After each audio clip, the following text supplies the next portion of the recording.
The paper hit the table between them like a gunshot, and Annie Winslow did not flinch. She had learned long ago not to flinch. Flinching was something you did when you still believed the world might be kind to you. Annie had stopped believing that somewhere around her 12th birthday, when her father had sold the family mule to pay his gambling debt and told her she had no head for anything useful. She had believed him for 23 years, until tonight. "Sign it," said Deputy Marshal Cord Hatcher, his thick fingers pressed flat against the table's surface of the Sweetwater saloon's back room, his eyes carrying the particular cruelty of a man who had never once been told no by someone who mattered. "Sign the confession and I walk you out the front door. Refuse, and you hang by Thursday. Your choice, Miss Winslow." The room smelled of tallow candles and old tobacco and fear. Annie's wrists were bound with rough rope that had already bitten red grooves into her skin. The confession in front of her alleged that she had conspired with a band of cattle thieves to rob Elias Keating's herd of 300 longhorns, that she had passed along the route the drovers would travel, that she had accepted payment for this betrayal. It was a masterwork of fiction. It was also the trap she had seen closing around her for 6 weeks and had not been fast enough to escape. She looked up from the paper to Hatcher's face, and then past his shoulder to the closed door, behind which she knew Elias Keating stood in the dark hallway, waiting for her answer as desperately as she herself was trying to remember how to breathe. Because what Hatcher did not know, what this whole dark arrangement of forced choice and hidden motive had not accounted for, was that 3 nights ago, Elias Keating had asked her a question that nobody in 23 years of living had ever thought to ask. And the answer to that question was why she was still alive in this room, and why, when Thursday came, Cord Hatcher would not be the one holding the rope. She pressed her bound hands flat on the table, looked Hatcher dead in the eye and said, "No." She had arrived in Sweetwater, Texas in the spring of 1882 on the back of a cattle wagon that smelled of road dust and manure, wearing a dress that had been washed so many times the blue had gone nearly white. She had come from Abilene, where she had spent 3 years keeping books for a hardware merchant named Gruber, who paid her half what he would have paid a man, and docked her wages any week. She declined his particular brand of attention. When Gruber's wife had finally appeared after a mysterious absence and discovered the arrangement, it was Annie who had been dismissed, because that was how the world worked in 1882, and in 1882, Annie had not yet learned to be angry about it. She had simply packed her one carpet bag, climbed onto the first conveyance heading south, and told herself she would figure out the rest when she got there. Sweetwater was not much of a town. It had a main street wide enough for 2 wagons to pass each other with argument, a general store run by a woman named Mrs. Calloway, who weighed everything twice and charged you for the second weighing, a doctor's office that doubled as the dentist and sometimes the undertaker, a saloon called the Dust Bowl, and a modest hotel called the Sweetheart House, which had been named by its original owner with either tremendous optimism or profound irony. The railroad had come through 2 years prior, which meant the cattle trade had followed, which meant the town was just profitable enough to attract the kind of men who saw profit as permission. Annie had found work within a week, which surprised her. The surprise was quickly explained when she understood the nature of the work. Gerald Prentice, who owned the hotel, needed someone to keep his accounts, because his previous bookkeeper had absconded with 4 months of receipts and left town on a Wednesday without farewell. Prentice was not a bad man, but he was not a particularly good one either. He hired Annie because she was the only applicant, paid her a wage that was modest but real, and otherwise left her alone, which was the closest thing to professional respect she had encountered. She lived in a room on the 2nd floor of the Sweetheart House. It had one window that faced the street, a narrow bed, and a washstand with a cracked basin.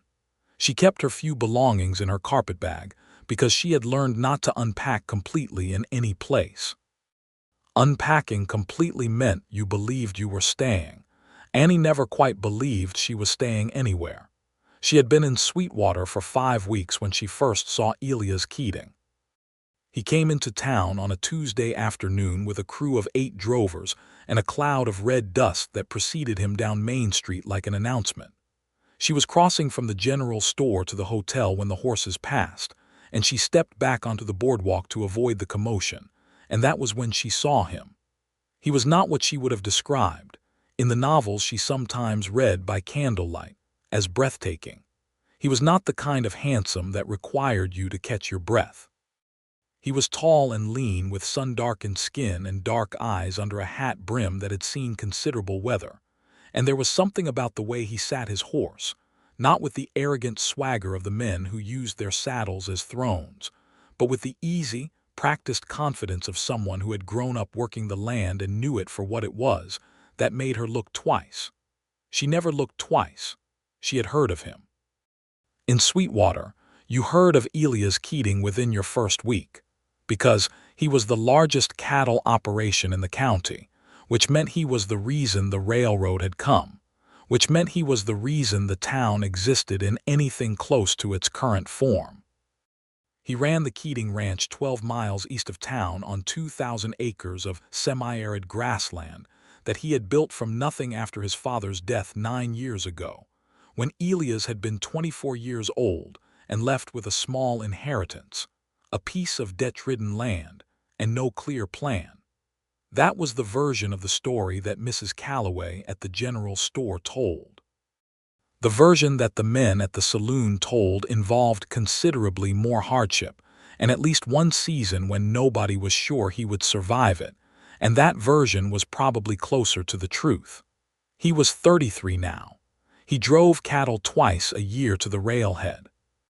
He was known as a fair employer, a hard negotiator, and a man who did not speak unless he had something worth saying, which made him the rarest kind of person in any frontier town. Annie had learned all of this by observation and the natural gossip economy of a small settlement. She had not expected to ever speak to him directly. Men like Elias Keating, men who were the economic engine of an entire county, did not need anything from women like Annie Winslow. Or so she had always assumed. She was wrong. It was a Thursday, 6 weeks after her arrival, 3 weeks before Cord Hatcher would put the forged confession in front of her, when Elias Keating walked into the Sweetheart house at 11 in the morning and asked Gerald Prentice whether the bookkeeper was available. Prentice, who was sorting mail behind the front desk, looked up with the particular expression of a man who was deciding whether to be territorial. He glanced at Annie, who was seated at the small writing desk in the corner of the lobby working on the quarterly accounts, and then back at Keating, and apparently decided that Keating's patronage was worth more than his sense of ownership. "Miss Winslow," he called, and Annie looked up. "Man here has a business question." She had come to the desk expecting to direct him to a bank or a proper accountant in the next town, because that was the kind of work she imagined a man of his scale required. Instead, Elias Keating had stood across the desk from her, hat in his hands, and said, "I've got a problem with my ledgers and my regular man is 3 weeks out with a broken arm. Someone in town said you keep accounts." "I do," she said. "Clean work, very clean." He had looked at her then with the assessing gaze of a man who was not judging her appearance or her prospects, or whether she would make a suitable companion, but genuinely evaluating whether she was competent. It was so unusual that she had almost looked behind herself to see if he was looking at someone else. "I'll need 2, maybe 3 days of work at the ranch," he said. "I've got a cattle drive going out in 4 weeks and the books have to be right before we go. I pay $1.50 a day, and I'll send a wagon to bring you out and home." Annie had looked at Gerald Prentice, who nodded minimally in the manner of a man granting permission he was not sure he had the authority to grant, and she had turned back to Elias Keating and said, "I'll start Monday." The wagon came Monday morning as promised, driven by a young drover named Pete who was 17 and profoundly shy, and spent the entire 12-mile ride looking at the road. Annie sat in the wagon bed with her work satchel across her lap and watched the landscape open up around her. The flat Texas grassland interrupted by mesquite scrub and the occasional dust devil spinning lazily in the distance, and felt something she had not felt in a long time, which was the particular nervous excitement of being useful somewhere new. The Keating Ranch was not what she had imagined. She had imagined something grander, more imposing, befitting its reputation. What she found was a working ranch in the honest and unglamorous sense, a main house that was solid and reasonably large, but entirely without ornament, a cluster of outbuildings, a bunkhouse, corrals with horses and cattle moving through them with the unhurried rhythm of animals who had been there long enough to consider it home. The whole place had the look of something that had been built by a person who cared more about function than impression, and she found she respected that immediately. Elias Keating met her at the wagon with a handshake which surprised her. Men did not generally shake her hand. They sometimes nodded, or ignored her arrival entirely, or occasionally tipped their hats with the perfunctory courtesy of men going through motions they found tedious. He shook her hand the way he would have shaken the hand of an arriving business associate, firmly and briefly, and then led her inside to the small room off the kitchen that served as his office. The office was, as she had suspected from a man who could not get his regular bookkeeper for 3 weeks, in a state of organized chaos. Receipts had been stacked by approximate date rather than category. The ledger book was accurate in its entries but inconsistently formatted, which made tracing any specific transaction an exercise in patience. There were 3 separate tallying errors in the previous quarter that had compounded each other in increasingly creative ways. She sat down at the desk, rolled up her sleeves, and went to work. He checked in twice in the morning, once with coffee, which he set at the edge of the desk without comment, and once to answer a question she had about a supply purchase from a vendor whose name appeared 3 different ways in the receipts. He was direct and precise in his answers and did not linger.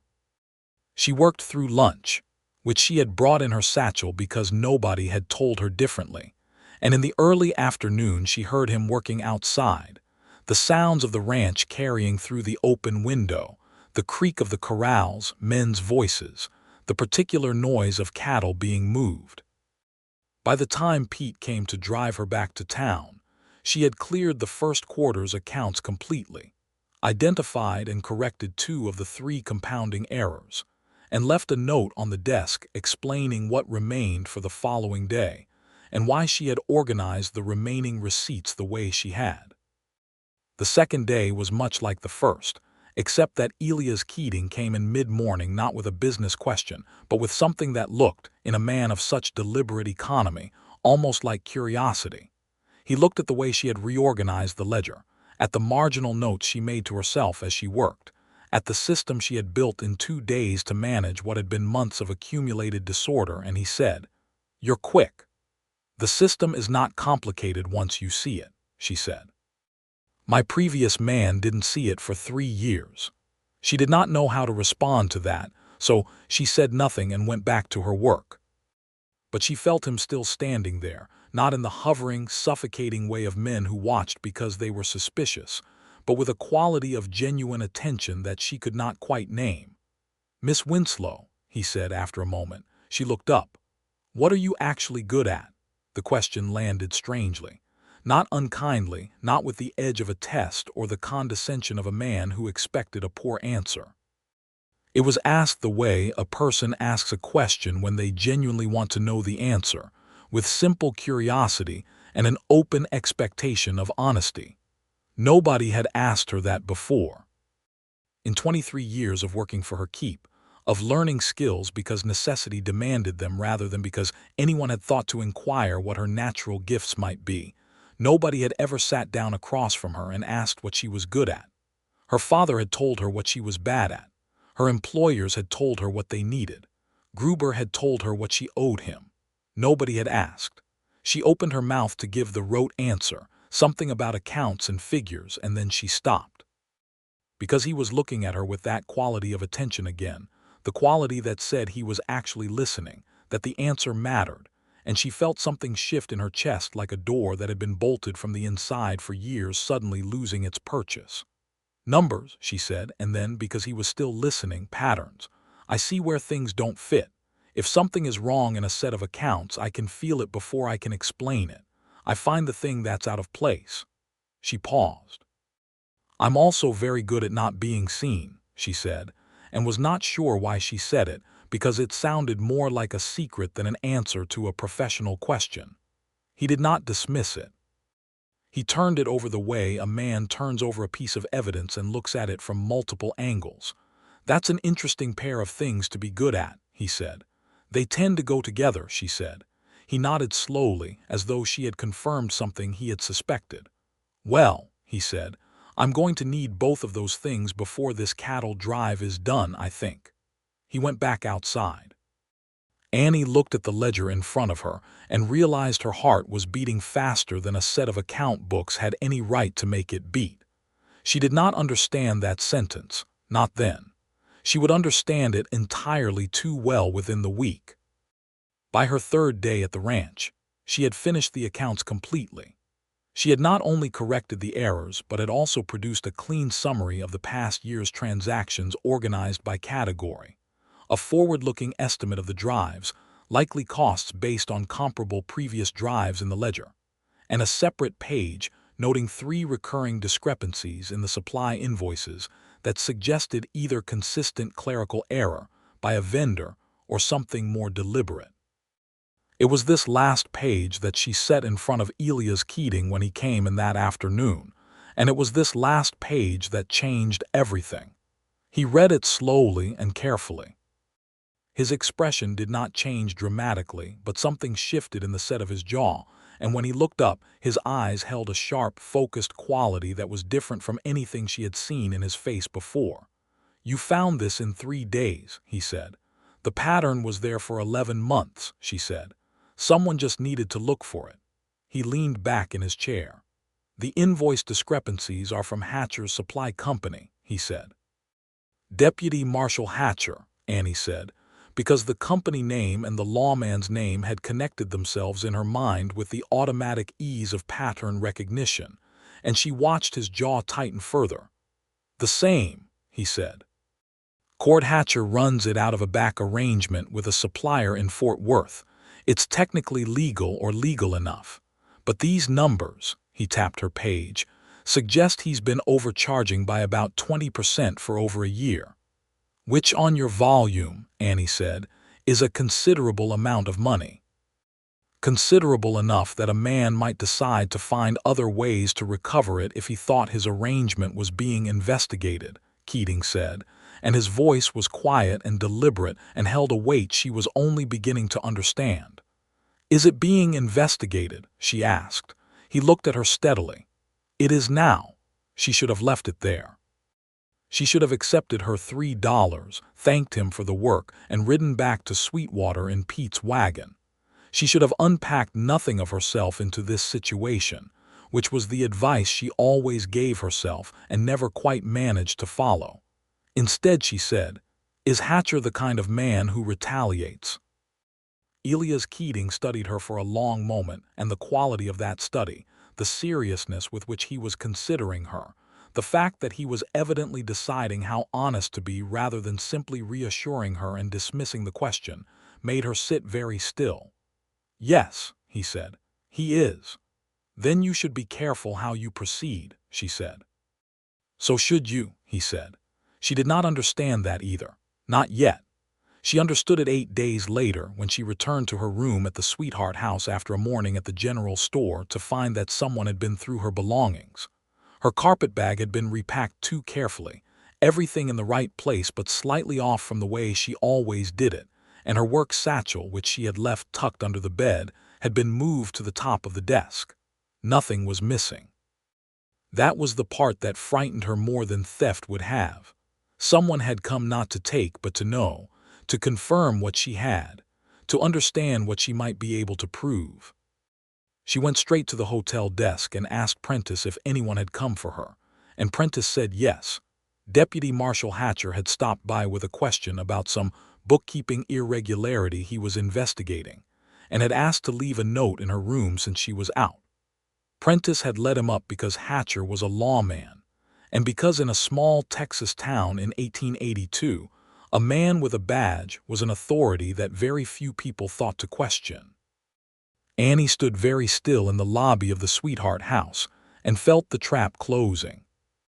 She walked to the telegraph office and sent a single message to the Keating ranch that said, in the coded brevity of someone who had learned to communicate what she needed to without using more words than necessary, "The pattern has seen me. I need to know the plan." His response came the next morning, and it was not a telegram. It was Elias Keating himself, riding into town on a bay horse just after 7 in the morning, and tying up at the post without any of the fanfare of a cattle king's arrival, just a man coming to town on a Tuesday with something to accomplish. He found her at the hotel desk, where she had been sitting since 6 because she had not slept, and he sat down across from her and said without preamble, "Tell me what happened." She told him. She told him about the repacked bag, the moved satchel, Prentice letting Hatcher up, the particular coldness she had felt when she understood what it meant. He listened with complete attention, and when she was finished, he was quiet for a moment. "He's moved faster than I expected," Keating said. "What does that mean for the evidence we found?" she asked. "It means he knows someone found it," Keating said, "and he's going to try to discredit the source before the source can discredit him." She felt the full weight of that sentence settle on her. "He's going to come after me." "He is," Keating said, "unless we give him a reason not to, or unless we move first." She thought about this.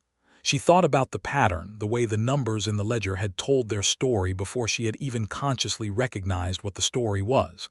Hatcher had been careful. The discrepancies were small enough each month to avoid notice, compounding gradually into something significant. That was the profile of a man who was patient and methodical, and who had constructed his hidden operation with the assumption that nobody was looking. "He doesn't know what I know," she said slowly. "He knows I found the discrepancies. He doesn't know how completely I can reconstruct them." Keating's eyes sharpened. "Explain." "In your ledgers," she said, "I noted not just the discrepancies but the pattern of timing, amounts, and the specific invoice numbers. If those invoice numbers correspond to a separate record that Hatcher keeps, or that the Fort Worth supplier keeps, then my notes establish a chain that could be followed by anyone who knew what to look for."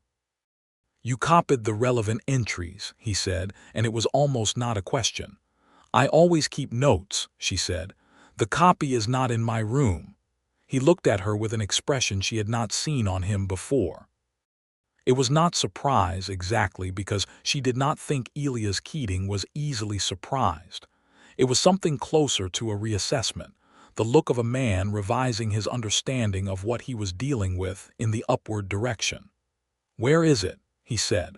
"Somewhere Hatcher would never think to look," she said, "because he doesn't know what I'm good at." The words landed between them, and she watched recognition move across his face as he understood that she was referencing their conversation in his office, the question nobody had asked her before, and she felt her face warm slightly in a way that had nothing to do with the already rising Texas heat. "Not being seen," he said. "And finding the things that are out of place," she said. He leaned forward, resting his forearms on the table, and said with a directness that was characteristic of him but which still somehow caught her off guard, "Annie, I need you to trust me with what you know and how you know it, all of it." It was the first time he had used her given name. She noticed it the way you notice a shift in weather, not dramatically but with a full-body awareness that something has changed. She told him everything. They sat in the lobby of the Sweetheart house for 2 hours while the town woke up around them, and she walked him through every discrepancy, every invoice number, the precise nature of the pattern and what it proved, where the copy of her notes was hidden, and what a determined legal investigator could do with the information. He asked questions that were precise and intelligent, and she answered them with the same precision, and somewhere in the middle of it, she realized that she had never once had a conversation with a man where she felt like an equal participant, where her mind was the thing in the room, rather than her availability or her appearance or her willingness. When she finished, he sat back and was quiet for a moment. "I have a contact with the Texas Rangers," he said. "Ranger captain named Delaney in Abilene.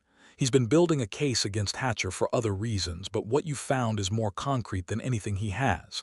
If I can get him a full copy of your notes and your account of how you found them, it gives him legal standing to move." "How long would that take?" she asked. "A week, maybe 10 days, to get him here with proper authority." She calculated this against what she had felt moving through the air since her room was searched. "Hatcher won't wait 10 days to come at me," she said. "No," Keating agreed. "He won't." He looked at her steadily. "I want you to come to the ranch," she blinked. "Not permanently," he said quickly, and she thought she saw, for just a moment, something in his expression that suggested the qualification was more self-directed than aimed at her. "But if you're 12 miles from Hatcher and on my land with my crew, he has a great deal more to consider before he moves. He can cause problems in town. He cannot easily cause them on the Keating ranch." She considered it. She thought about her narrow room with the cracked wash basin and her always not quite unpacked carpet bag, and about Hatcher's hands on her belongings without her knowledge, and about the way Elias Keating had asked her what she was good at as though the answer genuinely mattered to him. "All right," she said. The ranch in those 10 days was nothing she had planned for, and everything she had not known she was missing. She had a room at the end of the main house, a larger room than she had at the hotel, with a window that looked out over the eastern pasture and a washstand that was not cracked. She ate her meals with Keating and the cook, a taciturn Mexican man named Rodrigo who communicated primarily through the quality of what he produced, which was extraordinary. She worked in the ranch office during the mornings, producing the clean, comprehensive ledger that Keating would need for the drive regardless of everything else that was happening, because the drive was in 3 weeks and the cattle would not wait for Cord Hatcher to be arrested. And in the evenings, after Rodrigo had cleared the table and the drovers had gone to the bunkhouse, and the ranch had settled into its nighttime sounds, she and Elias Keating sat on the porch and talked. She could not have said when the talking became something other than the professional exchange of two people managing a shared problem. It happened gradually, the way a season changes, the way you do not notice each individual degree of temperature until you look up one morning and realize the world is different from what it was. He told her about his father, who had built the original homestead on 200 acres of land that most people considered worthless, and had spent 20 years proving them wrong, dying before he could see it. He told her about the first winter after his father's death, when he had been 24 and trying to hold 30 head of cattle through a freeze that killed half of them, and how he had lain awake in his father's house listening to the wind and making deals with himself about what he would do if he survived it. He told it plainly, without self-pity or the particular masculine performance of frontier hardship, just as the truth of what had happened and how he had moved through it. She told him things, too. She told him about her father, about the mule and the gambling debt, and the sentence about having no head for anything useful, which she had been carrying for so long it had started to feel like a part of her own skeleton. She told him about Abilene and Gruber, and the 3 years of precise, excellent work that had bought her nothing but dismissal when Gruber's wife returned. She told him what she had said in his office about not being seen, and what she had meant by it, and he listened with his full attention in the way that was particular to him, the way that made her feel like what she was saying was the most important thing in the room. On the 5th evening she was there, a Wednesday with the sun going down in shades of copper and rose over the western pasture, he said to her, "What you said about not being seen, you said it like it was a skill." "It is," she said, "but it's not something you chose," he said. She considered that. "No," she said, "it's something I became because nobody was looking anyway. At some point you stop waiting to be seen and you start making the invisibility work for you. That's a very deliberate way of surviving something that shouldn't have had to be survived," he said. The gentleness with which he said it, not pity but a clear-eyed recognition of an injustice she had spent years telling herself was simply the nature of things, hit her somewhere she had not expected. She looked out at the pasture for a moment and blinked hard. "You're not invisible to me," he said quietly. She turned and looked at him. He was looking out at the same pasture she was, his profile against the fading light, and he said it like a simple statement of fact rather than a declaration of anything, which was perhaps why it reached her where louder things had not. She did not say anything. There was nothing to say that would not have diminished it. She sat with it instead, this man's quiet certainty that she was seen, and felt something in her chest begin, very carefully, to unbolt it. The threat arrived on the 7th day. Pete came back from a supply run to town with a message addressed to Annie in handwriting she did not recognize, which was how she knew immediately that it was from someone who did not want to be identified as its author. She opened it at the kitchen table with Rodrigo watching her without appearing to watch her, which was a skill she recognized and admired. It said, "You found something that isn't yours. Come to the Dust Bowl tomorrow night and return it, and this ends quiet. Stay on that ranch and I'll come and get it and things will be much louder." She brought it to Keating immediately. He read it twice. His expression was controlled, which she now understood was not indifference but the discipline of a man who had learned that visible anger was a liability. "He doesn't know the notes are already with Delaney," Keating said. "You sent them. Pete rode to the telegraph office 4 days ago. Delaney has copies. He's already en route." He looked at her. "The original is still here. As long as Hatcher believes he can get it back, he's going to try, if he comes here." "Then he comes here on your land and your terms," Annie said, "instead of in an alley in town where he makes the terms." He looked at her for a moment. "Exactly," he said. "Don't respond to the note," she said. "Let him wonder. It makes him move before he's ready." He tilted his head slightly. In that way he had of acknowledging something she had said without needing to make a performance of agreement. "You think like a strategist," he said. "I think like someone who has spent a lot of time one move behind everyone else," she said. "Eventually, you learn to read ahead." On the 8th evening, Cord Hatcher's man came to the ranch.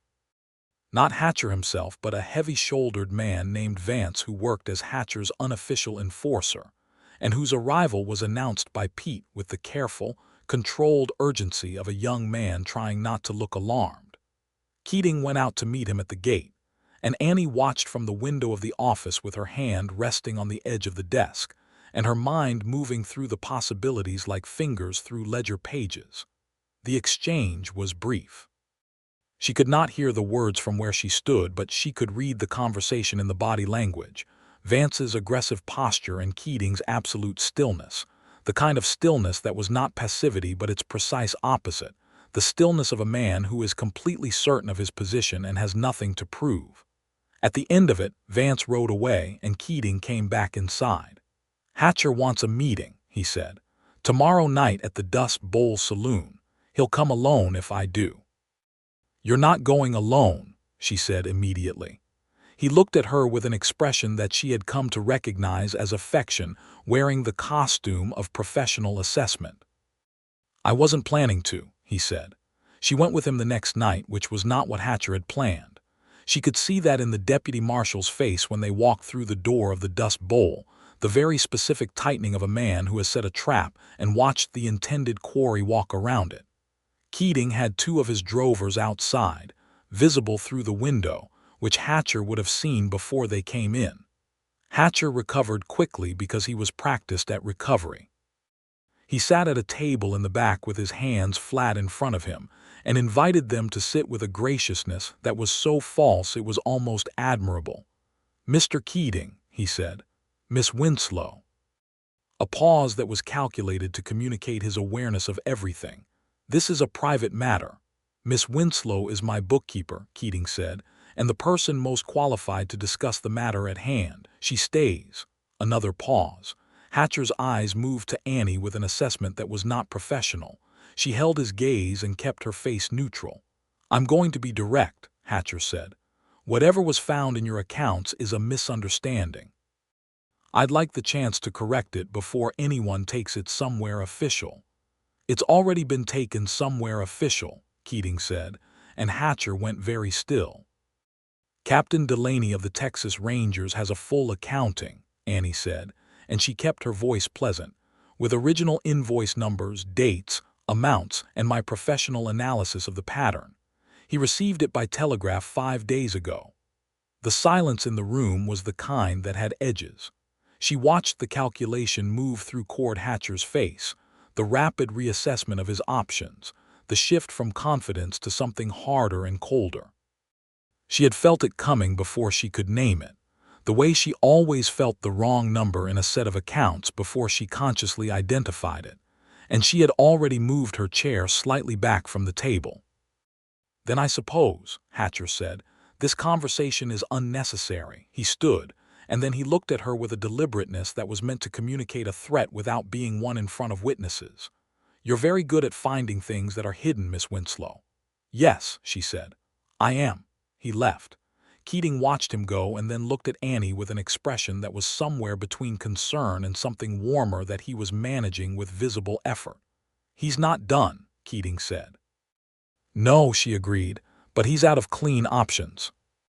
The dirty option arrived 2 days later in the form of Cord Hatcher, 3 witnesses of his choosing, and a forged confession that alleged Annie Winslow had conspired with cattle thieves.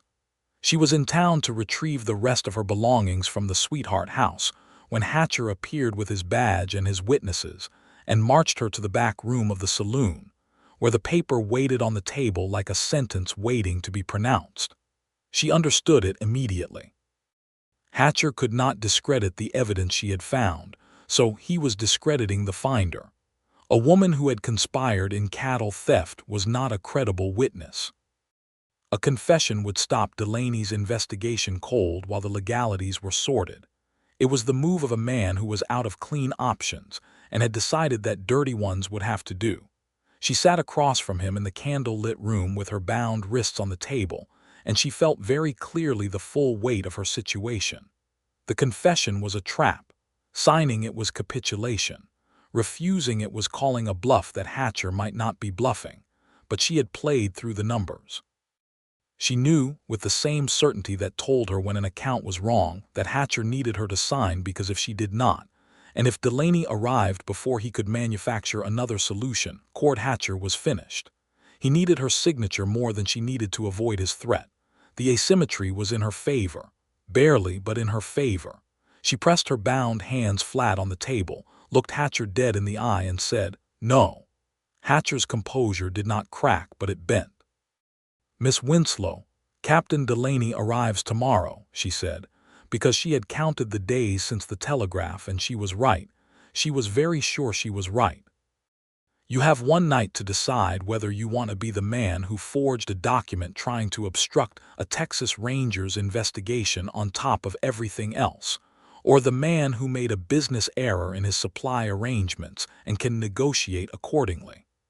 The door to the room opened.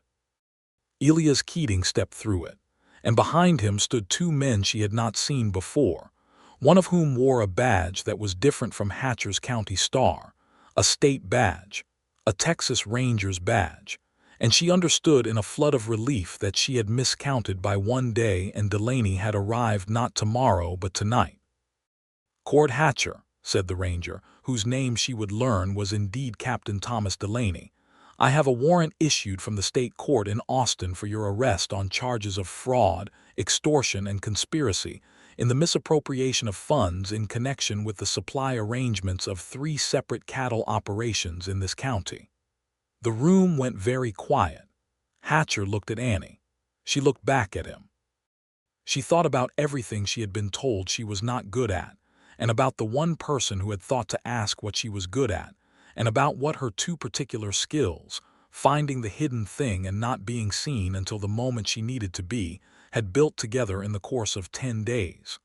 "The rope you were holding," she said quietly, "was always meant for yourself." They arrested Cord Hatcher that night. His 3 witnesses dispersed with the rapid purposefulness of men who had realized they were on the losing side of a legal proceeding. Gerald Prentice, who had come to the doorway of the saloon when the commotion started, stood blinking in the manner of a man revising his understanding of his bookkeeper. Keating cut the rope from her wrists with a pocket knife and then stood very close to her for a moment, his hands holding hers gently while he checked the red marks the rope had left, And the care with which he did this, the specific focus and quietness of it, was so unlike anything she had associated with this kind of evening that she felt tears threaten for the first time and held them back with considerable effort. "Are you all right?"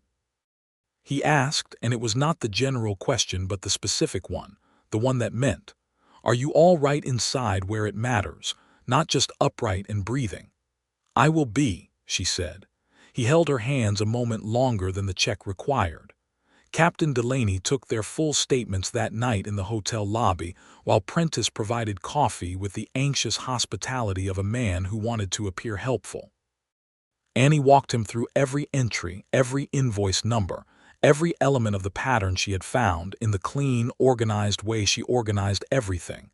And Delaney, who was a large, weathered man with 30 years of law enforcement behind his eyes, listened with the total attention of someone who understood evidence when it was presented correctly. When she finished, he looked at Keating. "Where did you find her?" he said. Keating looked at Annie. "She found me," he said. Delaney left the next morning with Hatcher in custody and a comprehensive set of Annie's notes, the originals, which she had retrieved from where she had hidden them, in the lining of Mrs. Calloway's pattern book at the general store, tucked between pages 47 and 48 of a volume that Mrs. Calloway had not opened since 1879, which Annie had identified as the safest hiding place in Sweetwater on the basis that nobody would think to look there, and nobody would disturb it. When she told Keating where they had been, standing in the early morning light outside the hotel, he looked at her for a long moment and then laughed. It was a real laugh, not the polite abbreviated kind but a full sound, and it did something to his face that made him look younger and made something in her chest respond with entirely unreasonable warmth. "The pattern book," he said. "She hasn't opened it in 3 years, Annie said. "I noticed the first day I was in the store." He shook his head, still smiling. "Not being seen," he said, "and finding what's out of place. I told you they went together." He looked at her with an expression that she had been quietly cataloging for 10 days and still could not fully name, and he said, "Come back to the ranch." She looked at him carefully. "The accounts are done," she said. "The drive is nearly organized." "You don't need me for, I'm not talking about the accounts," he said. She went quiet. The morning light was already warm on Main Street, early enough that the town was just beginning to move, a horse tied at the far post, smoke from the bakery chimney, the distant sound of someone's rooster asserting its importance.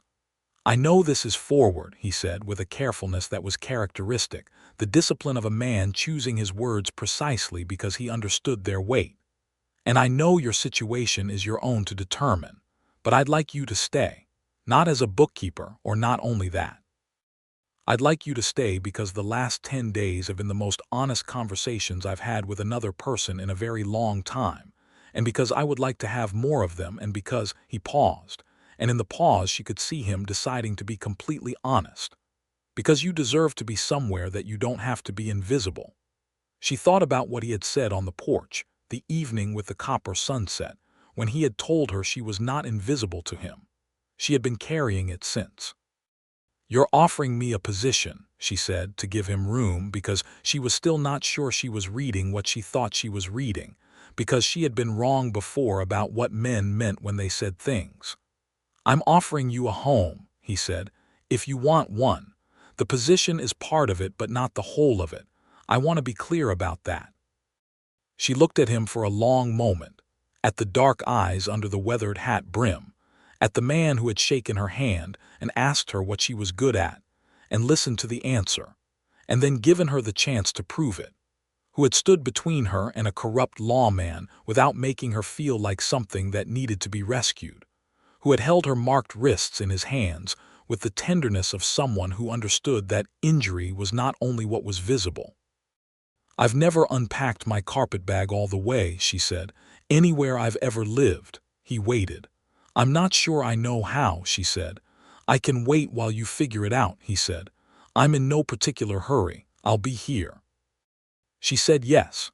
The weeks that followed were a kind of life she had not imagined for herself, because imagining it had felt too dangerous, too likely to be wrong.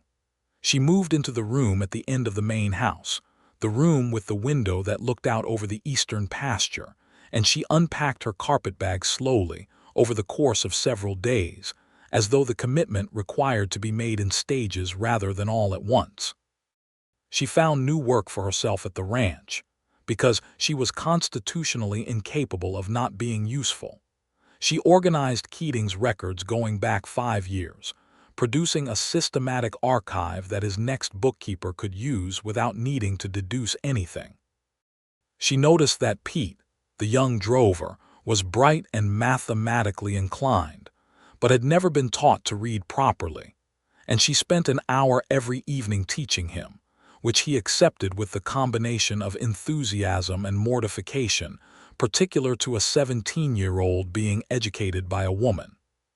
She took up correspondence with 2 of the ranch's regular suppliers on Keating's behalf, negotiating terms that were more favorable than what he had previously accepted, because she was very good at making people underestimate her in the opening exchange, and then presenting her actual position from a place of calm authority. She and Keating ate every dinner together, and the cook Rodrigo produced increasingly elaborate meals in what she suspected was a form of editorial commentary on the nature of the situation between them. They talked. They talked about everything: the cattle business and the railroad and the changing nature of the West as the open range era wound down and the wire fences went up, about the books she had read by candlelight in all her narrow hotel rooms, about his plans for the ranch and what he hoped to build it into, about the questions that occupied them both in the quiet spaces of individual thought. One evening she said, "What are you good at?" He looked up from the account book he had been consulting after dinner, and the look on his face, the recognition that she was returning the question he had asked her, was not surprise but something that sat very close to it. He was quiet for a long moment, and she liked that he took it seriously. "Building things," he said finally. "Not the way a carpenter builds, but the way you build something that will still be standing in 20 years. I see what needs to be in place and I can work toward it without needing it to happen fast." He paused. "And I'm good at reading people, whether they're honest." "Are you reading me?" she asked. "I have been since the first day," he said, "and everything I've read has been honest." She felt her face warm. "What did you read?" she asked, because the habit of invisibility was hard to let go of and she wanted, for once, to know what someone saw. He set the account book down. "A woman who is considerably smarter than she's been allowed to be in most of the situations she's been in," he said, "who compensated for not being seen by becoming very good at seeing, who is cautious with herself in a way that is entirely reasonable given her experience, but who deserves to stop being cautious." He met her eyes. "And who, I think, may feel some of what I feel, but who I am not going to pressure into anything because that is not how I want this to go." She looked at him across the table in the lamplight, in this solid, unpretentious house he had built from a piece of debt-ridden land, and thought about all the things she had survived, and all the things she had not yet done, and about the particular quality of his attention that had been the most nourishing thing she had encountered in years. "What do you feel?" she said. He held her gaze. "That you are the most remarkable person I have met in a very long time," he said, "and that I am falling in love with you. And that I would like very much for you to know that without it requiring you to respond in kind if you don't." She was quiet for a moment. "I've been trying to figure out," she said carefully, "whether what I feel is real, or whether it's gratitude, or whether I'm just so unaccustomed to being treated as though I matter that I've mistaken kindness for something larger." "That's a fair thing to try to figure out," he said. "I've been figuring it out for 3 weeks," she said. "And it's not gratitude," she said. "It's not a confusion of kindness for something else. I know the difference. I've had kindness before, occasionally. It never felt like this." He was very still, the particular stillness of a man who is waiting to be sure he has heard what he thinks he has heard. "What does this feel like?" he asked. "Like something real," she said. "Like something I do not want to be invisible to." He came around the table and he stood in front of her and held her face in his hands with the same care he had used when he checked the marks on her wrists, and he said, very quietly, "You are not invisible to me. You never will be. I promise you that." She believed him, and believing him was the bravest thing she had ever done. He kissed her gently, with restraint, as though understanding that everything about her required being treated as something chosen rather than something taken, and she kissed him back with more than she had intended, because restraint had always been her reflex, and she was done with reflexes. The winter of 1882 came in cold and clear, the Texas plains hardening under a freeze that was not as brutal as the one that had nearly broken him 9 years ago, but was cold enough to require wood stacked high, and animals brought in, and evenings close to the fire. Annie was there for all of it, and the presence of another person in the house, not as staff or as obligation, but as chosen company, changed the nature of everything in ways that Keating found himself noticing with a quiet, private gratitude that he did not quite know how to express, and so expressed instead through attention and constancy, and the daily accumulation of small proof that she was known and wanted and welcome. She had written to her sister in St. Louis, the only family she maintained any correspondence with, a woman named Clara who was 5 years older and had escaped their father's house by marrying young, and to whom Annie had never written honestly about her circumstances because honesty had always felt like defeat. She wrote honestly now. She described Sweetwater and the ranch and Elias Keating with the precision she brought to everything, and then she said, "I have found a place to unpack. I think this is where I stay." Clara's response arrived in January, 11 pages of barely legible handwriting that covered everything from relief to advice to maternal concern about the propriety of the arrangement to, at the end, genuine happiness. Annie read it at the kitchen table while Rodrigo cooked and felt something unfamiliar, which she eventually identified as the sensation of having given someone she cared about good news, and of the good news being true. In March, Elias Keating asked her to marry him. He asked her in the office, where she was working, because he was the kind of man who understood that the grand gesture was not always the right one, and that for some people, being asked in the place where they had first been taken seriously was more meaningful than being asked anywhere else. He came in from the corrals with his hat in his hands and sat down across the desk from her and said, with no preamble but with a nervous quality she had never heard in his voice before, "I have a question." She looked up from her ledger. "Yes, will you marry me?" he said, "because you are the person I want to build the next part of this with. Because you are good for this ranch and this ranch is good for you and I believe we are good for each other, and because I love you. All of those things are true and all of them matter." She looked at him for a long moment. "You listed the practical reasons alongside the personal ones," she said. "I thought you'd appreciate that." "I do," she said, "very much." She came around the desk and stood in front of him as he had once stood in front of her, and she took his face in her hands and looked at him with everything she had been learning to show instead of hide, and said, "Yes, because all of those things are true for me too." They were married in May of 1883, in the Sweetwater church that had been completed only the previous autumn, by a minister who had come down from Abilene for the occasion, and who was visibly charmed by the brevity and sincerity of the vows they had written themselves. Clara came from St. Louis with her husband and her 2 children, and cried through the entire ceremony with the particular enthusiasm of a woman who had worried for a very long time and was relieved at a very cellular level. Pete sat in the front row and looked at his boots during the ceremony in the way of a young man who is moved and does not want anyone to know it. Rodrigo cooked a dinner that lasted 3 hours and required both the kitchen and an outdoor fire, and produced things that nobody had expected, which was exactly like him.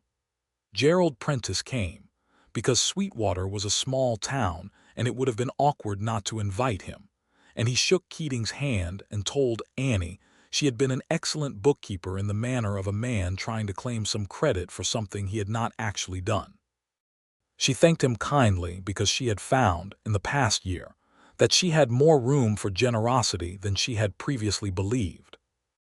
The ranch in the years that followed became what Keating had always seen it becoming, though the path there was not entirely smooth, because the path to anything worth having rarely was. The winter of 1884 was hard, a sustained cold snap that lasted longer than expected and caused losses in the herd that required careful financial management and several renegotiated contracts with suppliers.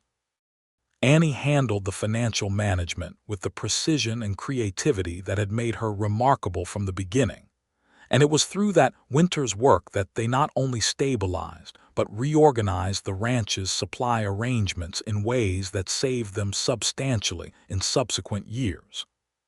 Pete, who had turned 18 and then 19 and then 20 during these years, had become a genuinely excellent ranch hand, and had also, through the continued evenings of reading instruction, become genuinely literate, which opened for him a range of possibilities he began to pursue with the determination of someone who understood that opportunity, once offered, should be taken. By 1885, he was keeping his own set of books for the ranch under Annie's supervision, which freed her for other things. She wrote to several ranchers in neighboring counties on Keating's behalf, establishing correspondence and eventually formal relationships that created a network of mutual support and coordinated drives that benefited everyone involved.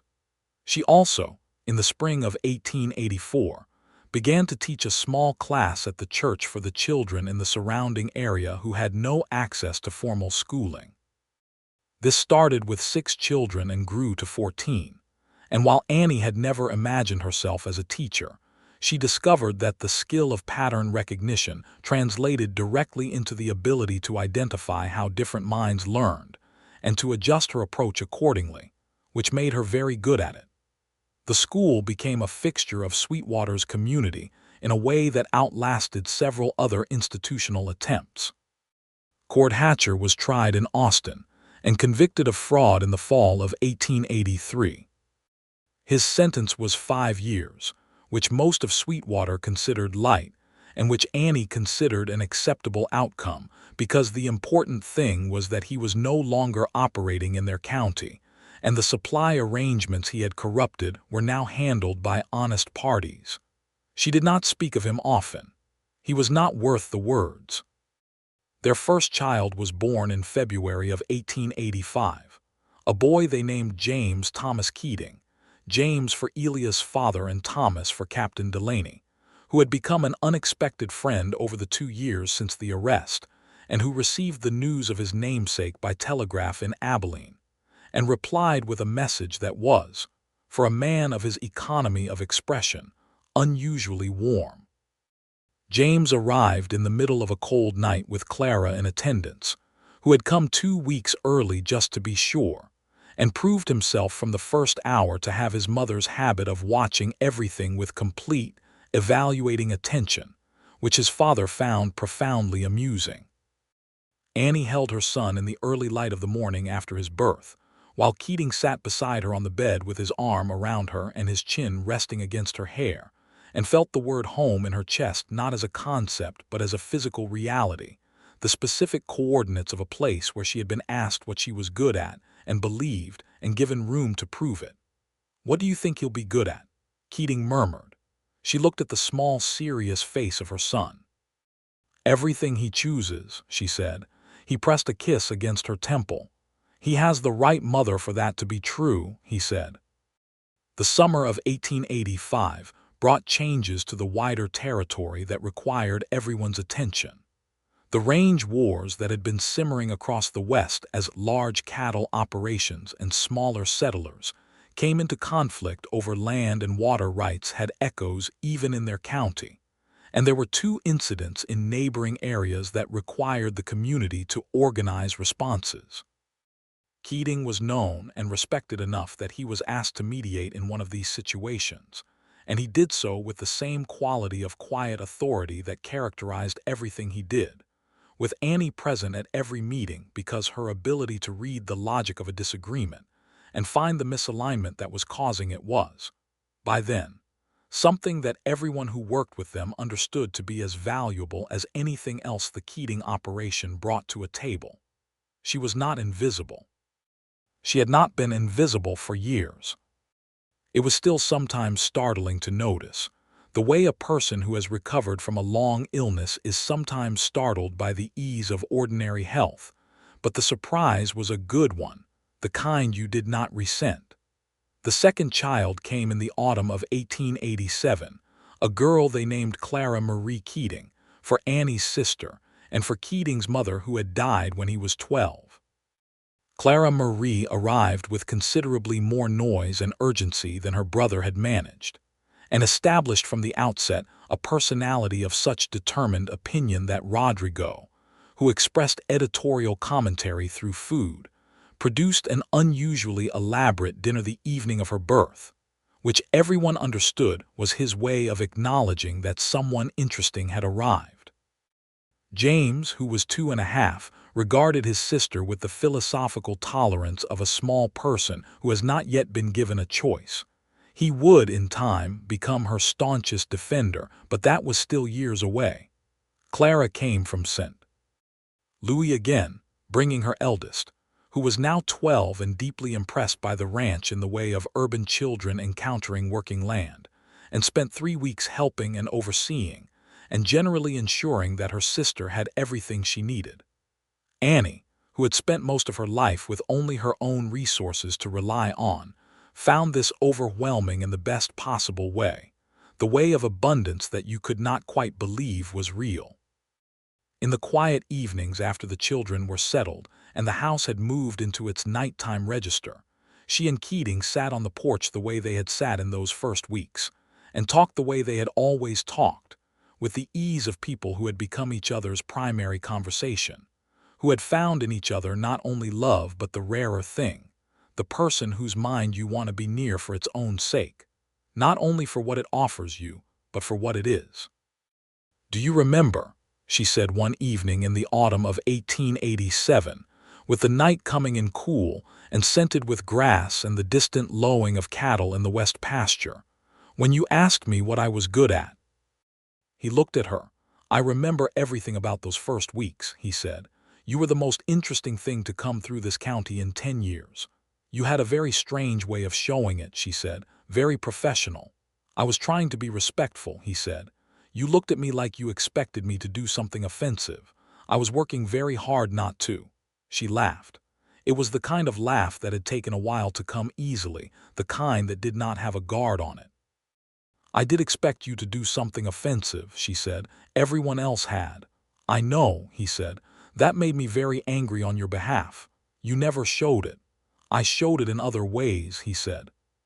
She thought about the $3.50 wage, which was more than double what Gruber had paid her. She thought about the handshake. She thought about the coffee left at the edge of the desk. She thought about the question, asked with genuine curiosity, "What are you actually good at?" "Yes," she said, "you did." He reached over and took her hand, and they sat that way for a while in the dark that was not frightening but familiar, the dark of a place that was theirs, the dark of a life that had been built out of honest work and honest feeling and the particular bravery of two people who had, at a certain point, chosen each other deliberately and then kept choosing. In the spring of 1889, Texas Ranger Captain Thomas Delaney retired from the Rangers and wrote to ask whether there was any chance of a position in the Keating operations legal correspondence, which had grown to a volume that exceeded what Annie could manage alongside everything else she was doing. Keating wrote back and offered him the position, and Delaney arrived in May with his wife Margaret, and settled into the life of a Sweetwater resident with the practiced adaptability of a man who had spent 30 years going wherever the work required. He and Annie developed a working relationship of considerable mutual respect, built on the shared foundation of the Hatcher case, and the understanding that they had each done their part of the work without needing the other to do theirs. He handled the legal correspondence and the various contractual arrangements that the ranch's continued growth required. She managed the accounts and the supply relationships and the school, which by 1889 had 22 students and had outgrown the church and required its own building, which the community had built the previous summer with a combination of fundraising, donated labor, and Annie's systematic approach to organizing both that had come to characterize everything she touched. James Keating, who was 4, was deeply interested in Captain Delaney's stories, and would sit for long periods listening to accounts of cases with the focused attention that was so exactly his mother's that it made Keating smile every time he witnessed it. Clara Marie, who was 2, was interested primarily in horses and in causing her brother to react to things, both of which pursuits she managed with impressive efficiency. The summer of 1890 brought a visitor that neither of them had expected. A woman arrived at the ranch by stage, a woman in her mid-40s with her hair showing gray at the temples and an expression of someone who had spent a long time deciding to make a journey. She gave her name as Mrs. Harold Gruber of Abilene. Annie received her in the front parlor of the main house, which was still unfussy and functional but had, in 8 years, accumulated the particular character of a home rather than just a building, the books on the shelf, the children's artwork on the wall, the comfortable chair by the window where she often sat in the evening. Mrs. Gruber looked at all of this, and then at Annie and said, "I owe you a great deal more than I ever gave you." Annie waited. "My husband told me you left because you'd found other work," Mrs. Gruber said. "It was some time before I understood what actually happened. I want to say I'm sorry. You were dismissed for my husband's behavior, which was not your fault and which I should have addressed differently." Annie looked at this woman who had appeared at the end of a long journey to say something that was, in the context of 1882, not obligatory, not required, not the kind of thing that most women in that position would have chosen to make the journey to say. "I appreciate that," Annie said. "Genuinely. Are you well?" Mrs. Gruber asked, and the question was the same one Keating had asked her in the back room of the saloon, not the general version but the specific one. "I am very well," Annie said. She offered Mrs. Gruber lunch, because hospitality was something she had come to believe in as a practice rather than a performance, and Rodrigo, who had been cooking for the Keating household for 9 years, and who continued to express everything he thought through what he produced, made something that was considerably more elaborate than ordinary Tuesday lunch, which was his way of acknowledging that something significant was happening. Mrs. Gruber stayed for 2 days and left with a lightness about her that suggested the journey had done what she had needed it to do. Annie watched the stage leave from the porch and felt the last weight of Abilene lift from somewhere in her chest where she had not realized it had still been resting. Keating found her there when he came in from the afternoon work.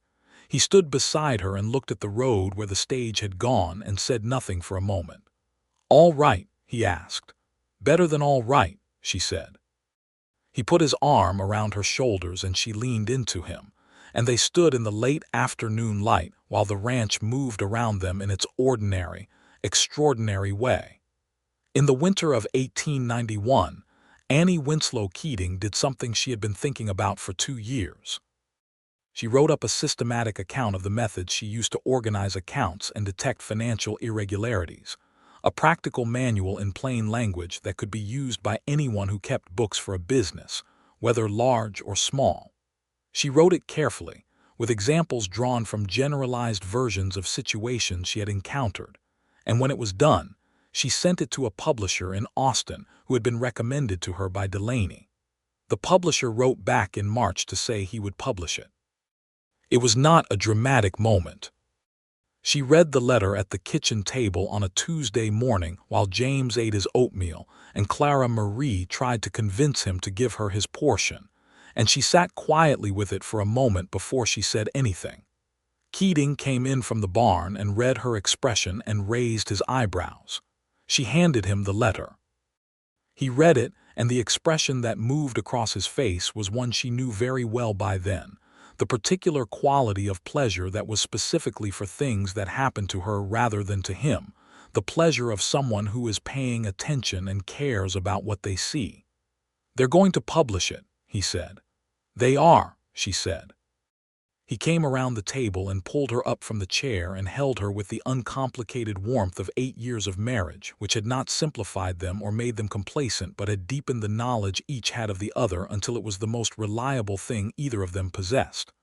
"I'm not surprised," he said. "You never are," she said. "I knew what you were capable of before you did," he said. "You asked," she said. "You just asked what I was good at. That was all." "That was not all," he said, pulling back to look at her. "You had been good at those things for 23 years. I just happened to be the person who was paying attention at the right time." She looked at him. "The right time," she said. "The right time," he confirmed. "And the right ranch, and the right ledger with the wrong numbers in it." She laughed. "Only you would make a romance out of a set of fraudulent invoices." "I contain multitudes," he said, with the dry gravity that was his particular form of humor, and she laughed again. The book was published in September of 1891 under the name Annie W. Keating and was, in the modest but real way of practical manuals, well received. It sold primarily to banks, land offices, and cattle operations across Texas and into Oklahoma and New Mexico, and generated correspondence that Annie answered herself, because she had opinions about accounting practices that she was happy to share with anyone who asked. Several people wrote to ask whether she would consider coming to consult, and she considered some of these requests carefully and accepted 3 of them over the next 2 years, traveling each time with Keating and the children in what became a kind of working holiday, a combination of professional engagement and family travel that suited everyone's temperament. The children loved the travel. James collected information about every town they visited with the systematic enthusiasm of a small scholar. Clara Marie collected rocks and occasionally small animals and had to be watched carefully in markets. They were, both of them, exactly themselves in ways that their parents found endlessly interesting, which was not a parental certainty Annie had expected to feel. She had not imagined, for most of her life, that she would have children, because having children required the kind of stable anchor that had never been available to her, and so she had not imagined it.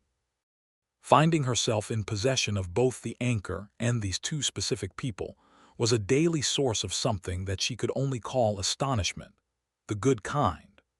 Rodrigo retired in the spring of 1892 and went to live with his daughter in San Antonio, and the dinner he cooked on his last evening at the ranch was so extraordinary that everyone who ate it was quiet for several minutes afterward out of respect.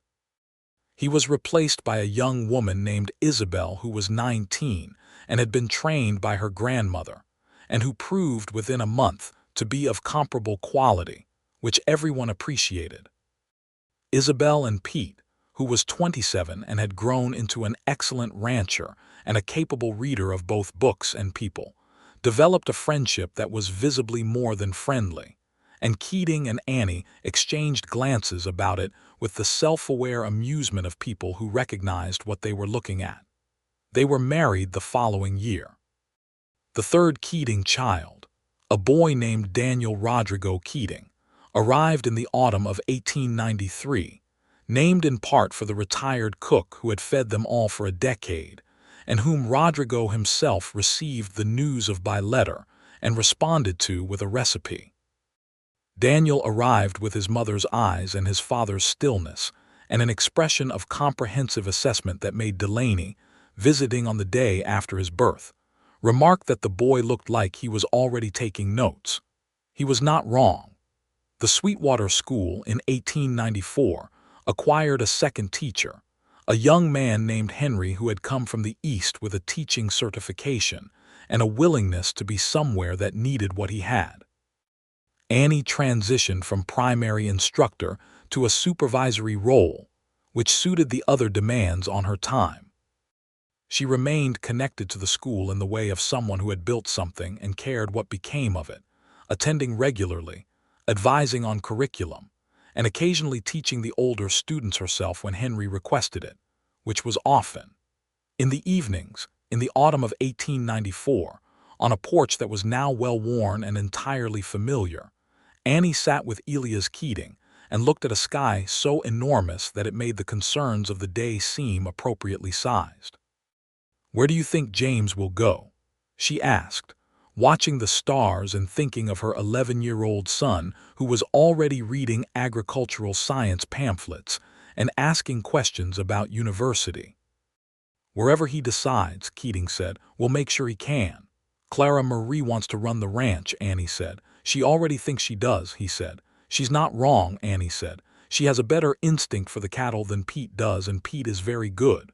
"I know," he said, and there was a quality of satisfaction in it that was not surprise. "She's been watching since she could walk." "She gets that from you," Annie said. "She gets a great deal from both of us," he said. She leaned her head against his shoulder. He put his arm around her. The night was cool and clear, and the ranch was quiet in the way of a place that was settled, not dormant but genuinely at rest, the rest of a living thing between its efforts.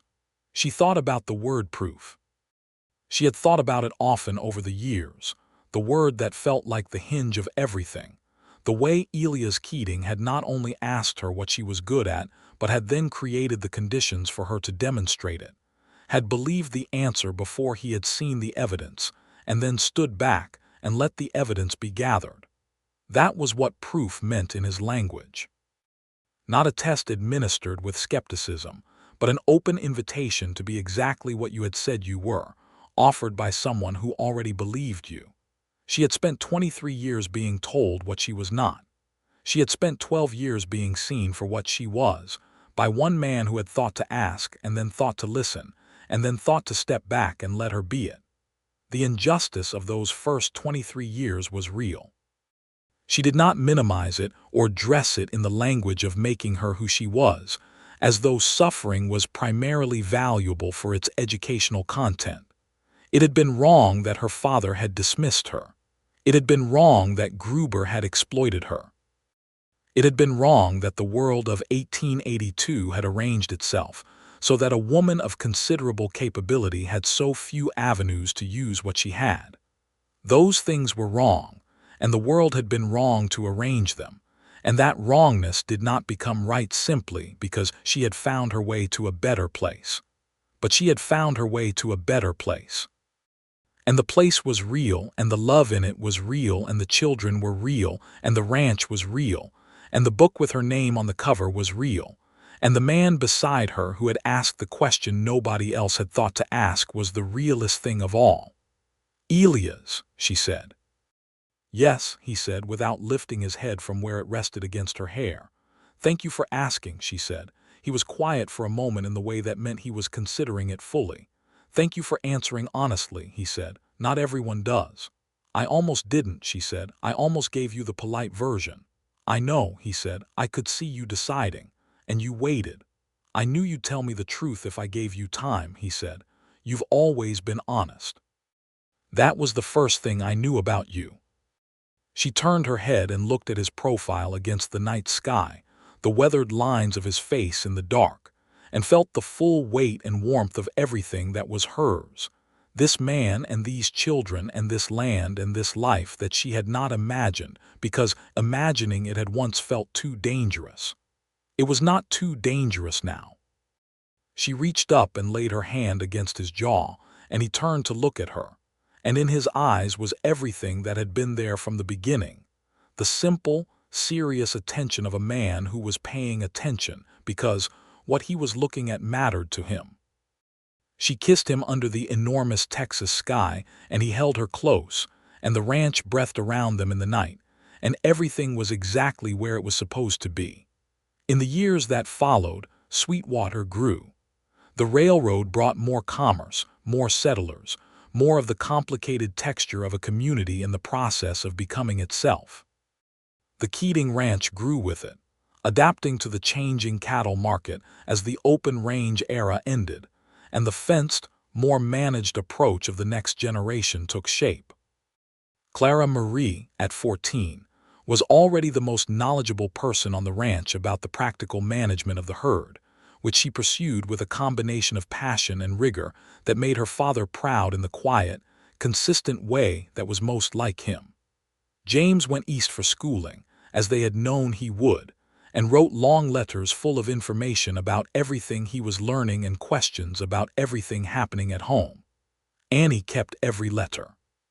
She kept them in a box in the office, organized by date, the way she organized everything. Daniel turned 5 and then 6 and then 7, and revealed a talent for drawing that nobody had anticipated, and which Annie pursued with the attentiveness of a mother who had learned from her own experience that talent should be named and nurtured when it appeared. She found him a teacher, a retired illustrator living in the next town who had come west for his health and who proved an excellent instructor. Daniel spent his afternoons drawing everything he saw with a precise, loving attention that was entirely his own, and the drawings accumulated in the office beside Annie's ledgers in a combination that said everything about the household. Annie's book went to a second printing in 1896, which was not dramatic but was real, and generated more correspondence and 2 more consulting requests, both of which she accepted. The trips had become a tradition, the family on the road in summer, combining work and education and the kind of shared experience that deposited itself in memory like sediment, invisible in the laying down but solid in the accumulation. In the spring of 1898, James came home from his studies with a degree in agricultural science, and a young woman named Ruth from Ohio who had been studying at the same institution, which was unusual in 1898, and which James presented with the calm certainty of someone who expected his family to understand and extend respect. They did. Annie shook Ruth's hand the way Elias had once shaken hers, in the manner of a person greeting an equal, and watched the recognition in Ruth's face when she understood what that meant in this household. That summer, Pete and Isabel celebrated the birth of their second child. Delaney's wife Margaret organized a community dinner in the garden behind the church, and Sweetwater gathered in the way of small communities that have lived long enough together to have accumulated shared history, with the ease and affection of people who know each other well. Annie stood at the edge of the gathering and watched it, Elias talking to Delaney with the comfortable shorthand of men who had been through something together, Clara Marie demonstrating something about horses to Pete's eldest with the authority of a 14-year-old who is correct and knows it, Daniel sitting under a tree drawing everything he saw, James and Ruth standing together in the sunlit afternoon, with the particular quality of 2 people who are at the beginning of something large. She thought about arriving in Sweetwater 16 years ago on the back of a cattle wagon with a carpetbag that she never fully unpacked. She thought about the ledger with the wrong numbers. She thought about the question asked in an office on a ranch 12 miles east of town by a man who wanted to know the real answer. She thought about the word proof and what it had come to mean, not the demonstration of adequacy, but the full expression of everything she actually was, in a life built around being known.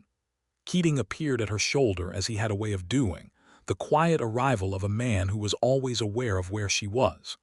"What are you thinking?" he asked. She looked at everything that was theirs. "That I'm very glad you asked," she said.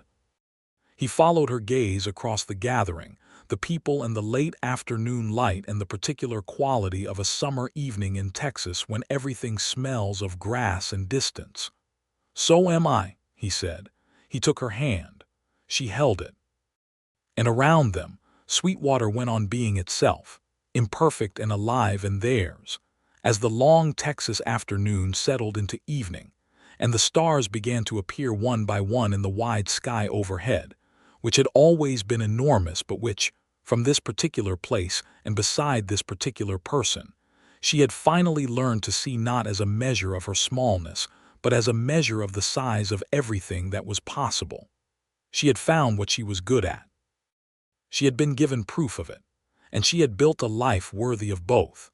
Everything that had been hidden was now known. Everything that had been out of place had found its alignment. And Annie Winslow Keating, who had arrived in a small Texas town in the spring of 1882 with a carpetbag she was afraid to unpack, stood in the warm company of everyone she loved and knew for certain and forever, that she was exactly where she was supposed to be.